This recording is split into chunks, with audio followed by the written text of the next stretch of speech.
Just when we thought the Pokemon world has gone quiet, the game is back again with a bunch of new things to talk about. Welcome to GadInsider, your go-to place for the latest tech and gaming news. Pokemon Pokopia is getting a whole bunch of new content, starting with a free update that adds underwater mechanics.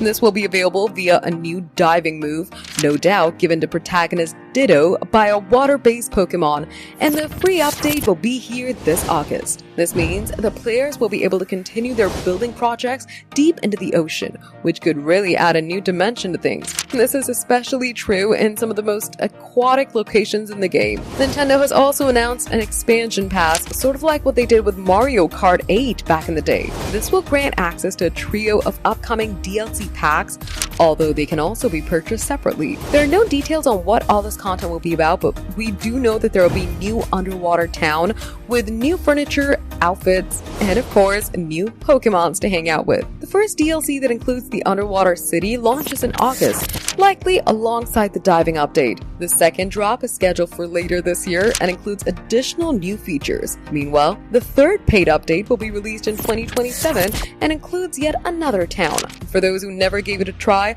Pokemon Pokopia is one heck of a good game. It's a mix of Pokemon, Minecraft, Animal Crossing, and Dragon Quest builders, jumbling up the best parts of all of them.